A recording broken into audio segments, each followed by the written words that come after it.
Muy buenas noches a la mejor comunidad de todo Internet. Gracias por tener el valor de escucharnos de nuevo y puntos extra para todos y todas ustedes que lo estén haciendo de noche. Si están solos o si van en carretera, todavía más. El tema de hoy es uno que me intriga personalmente. Sé que puede ser sensible para la gente de fe, pero siguen llegando historias que hablan de manifestaciones extrañas alrededor de imágenes, de figuras religiosas, de objetos a los que entregamos cierta devoción y que en ocasiones, como las que estamos por narrar a continuación, parecen ser poseídos o utilizados por algo más, por algo que no es nada bueno, o de ocasiones en las que el mal utiliza una figura con la que nosotros nos sentimos cercanos, a la que amamos, para buscar aterrarnos. Vamos a tratar el tema con todo el respeto del mundo, pero recomendamos que se tome con mucha discreción. Es hora de entrar en las historias de hoy. Estás escuchando Relatos de la Noche.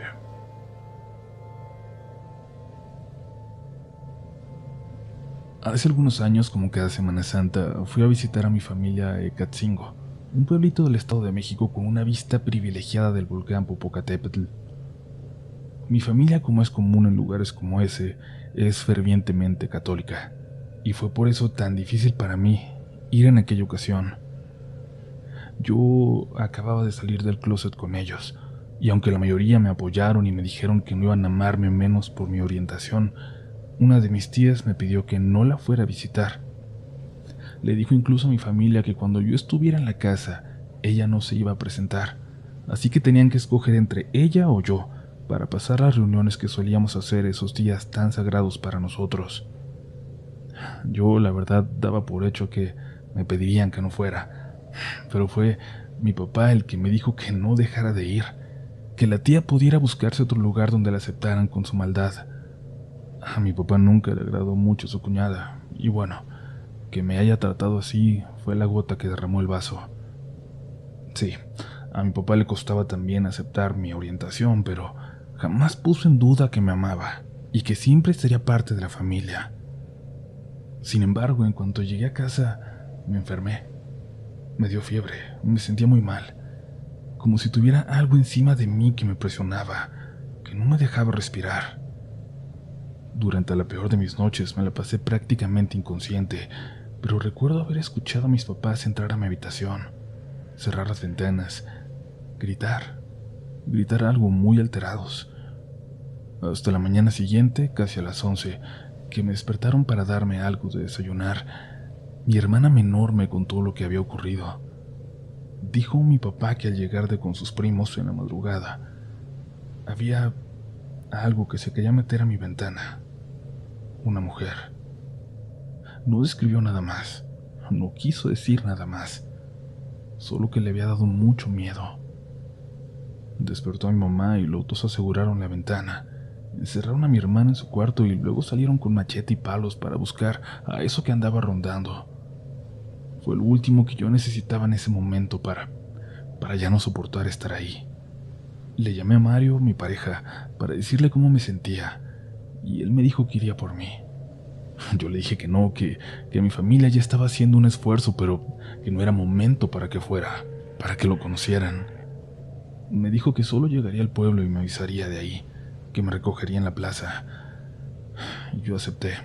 Acepté porque algo me decía que me tenía que ir de ahí, pero no podía emprender el camino de vuelta yo solo. Pasaban de las 5 de la tarde y Mario no llegaba. A las 8 recibí una llamada. Él estaba muy mal. Acababa de llegar al pueblo, pero estaba totalmente destrozado, llorando. Fui a verlo a la plaza. Estaba hecho pedazos, lleno de lágrimas. Dijo que acababa de ver algo horrible y que tenía mucho miedo.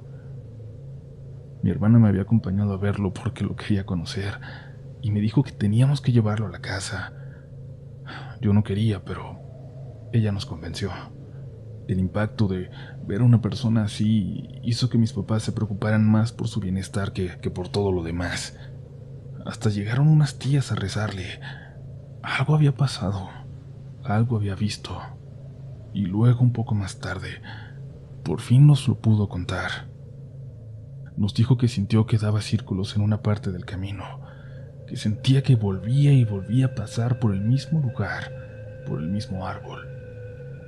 El mapa del teléfono ya no funcionaba correctamente, como si no pudiera ubicarlo. Así que decidió tomar un pequeño camino que se desviaba de la carretera, después de haber pasado por donde mismo por tercera vez.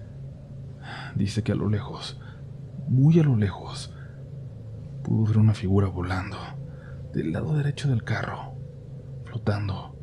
Parecía que era una mujer. Pensó que era alguna especie de ilusión óptica. Ya estaba anocheciendo, así que bien podía ser otra cosa y él solo estar confundiendo aquello. Pero luego la vio acercarse flotando en cuestión de segundos hasta ponerse frente a él, en el camino, apenas 1 metro del suelo, haciendo imposible que él pasara en el coche sin tocarla. Así que se detuvo. Y él no quería, no podía verla a la cara, no podía levantar la mirada. Solo le veía los pies. Le daba mucho miedo que estuviera vestida como una virgen, incluso con los mismos colores. Mario empezó a llorar. Solo quería salir de ahí, y justo cuando puso reversa, listo para arriesgarse y escapar así por aquel angostísimo camino, notó unas luces en el retrovisor. Un carro que se aproximaba a él. Se sintió salvado.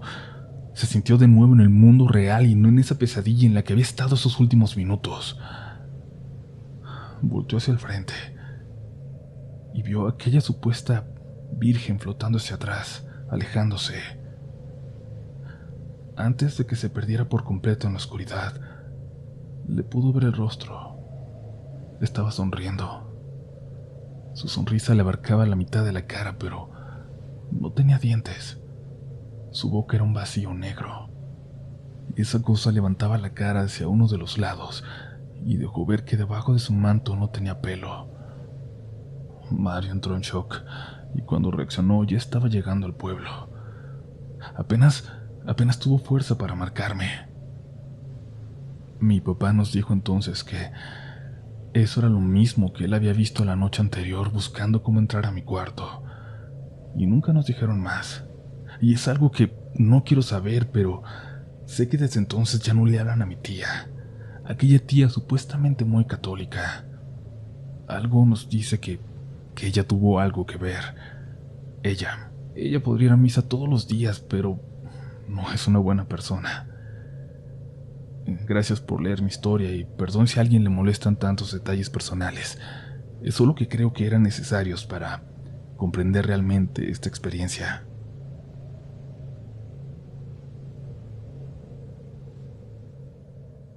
Hace meses murió Nana Lupita, la tía de mi abuela, que la crió a ella y a sus hermanas desde niñas. Mi abuela es joven, era mucho más joven cuando yo era niño, claro, así que Nana Lupita siempre fue la figura de la abuelita ancianita y tierna para mis primos y para mí. Al final de sus años se casó con don Abelardo. Curiosamente, Nana Lupita nunca tuvo parejas cuando fue más joven, pues dedicó su vida a sus sobrinas. Cuando murió, don Abelardo se fue inmediatamente de la casa, incluso dejó sus cosas. Estábamos toda la familia en el funeral y don Abelardo se despidió de nosotros. Solo nos dijo que cuando fuéramos a la casa por favor le avisáramos para que él aprovechara para sacar algo que dejó. En ese momento no entendíamos que lo que nos estaba diciendo es que no había forma de que él entrara solo ahí. La casa de Nana Lupita nunca tuvo nada extraño. Bueno, era raro que pasáramos. Casi siempre solo recogíamos a mi nana esperándola en la banqueta y ahí mismo la íbamos a dejar. Pero bueno, claro que llegamos a entrar alguna vez y repito, nunca sentimos nada extraño, pero aquella primera vez que entramos después de su muerte, la sensación fue completamente distinta. La casa era pequeña, de un piso, 2 habitaciones, pero cuando entramos, sentimos que no podíamos alejarnos mucho de la puerta, como si al adentrarnos lo suficiente ya no pudiéramos volver. No sé cómo explicarlo exactamente. Notamos también que se escuchaban zumbidos por toda la casa, como si hubiera muchas moscas o más bien un panal de abejas dentro de las paredes huecas. Era notorio al entrar, pero Al llegar a la cocina el sonido ya era insoportable. Cuando le avisamos a don Abelardo que ya estábamos ahí y que íbamos a entrar, nos pidió que no nos fuéramos hasta que él llegara y pudiera sacar lo que había dejado. Lo esperamos afuera por si había dejado algo privado. Creímos que era correcto. Esa había sido su casa por los últimos 2 años. Cuando llegó acompañado de su hijo, vio desde la banqueta hacia adentro. Su cara le cambió. Se le borró la sonrisa. Le dijo algo a su hijo al oído, como si le diera instrucciones. El señor, el hijo de don Abelardo, entró con nosotros y sacó una maleta y una caja de zapatos con documentos.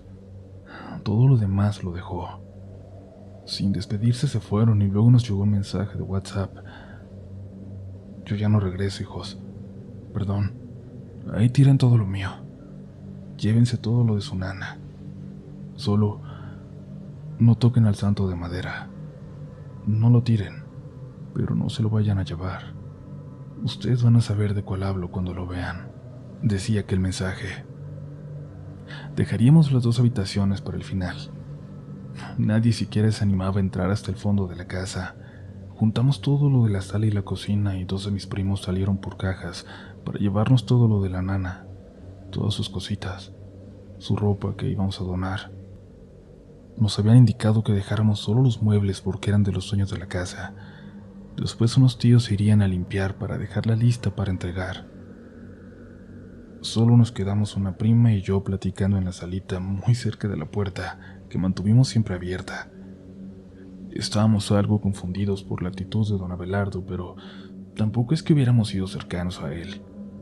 Casi nadie tuvo la oportunidad de platicar más allá de algunas palabras, pero de alguna forma entendíamos que no hubiera querido entrar si él sentía, si él podía sentir eso que sentíamos nosotros en esa casa sin mi nana. Era muy raro porque la casa tenía una vibra muy extraña sin ella ahí, pero al mismo tiempo no sentíamos que la casa estuviera sola. Se nos hizo de noche y mis primos no regresaban. Algo no nos dejaba estar tranquilos y mi prima me dijo que mejor esperáramos en el patio, que sentía que no debíamos estar ahí. Acepté. Sentía lo mismo. Nos íbamos a levantar del sillón cuando nos quedamos helados, totalmente quietos. Yo sentía que algo me recorría desde la nuca por toda la espalda. Era miedo. De un pasillo a otro cruzó una persona.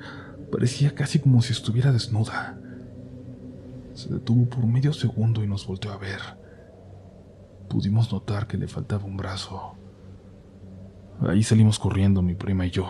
Corrimos con el vecino de enfrente pidiéndole ayuda, diciéndole que alguien se había metido a la casa. Nos dijo que le hablaría a la policía y que nos quedáramos ahí con él mientras tanto. La policía nunca llegó, pero un rato después regresaron mis primos. Decidimos entrar y sacar algunas cosas. Mis primos, como ellos no habían visto nada y no tenían tanto miedo como nosotros dos, entraron al fondo, a las habitaciones, pero no vieron nada raro. Salimos de ahí en cuanto pudimos. Como ya no teníamos que volver a esa casa, supongo que fue fácil olvidarnos de lo que habíamos visto. Pero semanas después, me envió un mensaje a mi prima, aquella con la que viví esa horrible experiencia. ¿Ya viste el chat familiar?, me preguntó. Yo tengo silenciado el chat de la familia, así que no lo había visto. Pero en ese momento entré. Estaban repartiendo entre todos las cosas de Nana Lupita que habían sacado de la casa y que pensaban que aún servían. Entre esas cosas, un enorme santo de madera, que desconocíamos todos de quién se trataba. La foto inmediatamente llamó mi atención. Era casi tamaño real porque estaba al lado de una de mis tías y le faltaba uno de sus brazos. Antes de pasar a la última historia, te recordamos que tu opinión es muy importante. Dependiendo de dónde nos escuches, déjanos la tuya en un comentario o en nuestras redes sociales. Leer sus teorías siempre es muy interesante, así que no dejen de hacerlo y de compartir este contenido con alguien que crean que lo podría disfrutar. Y ahora sí, pasemos a la última historia de hoy.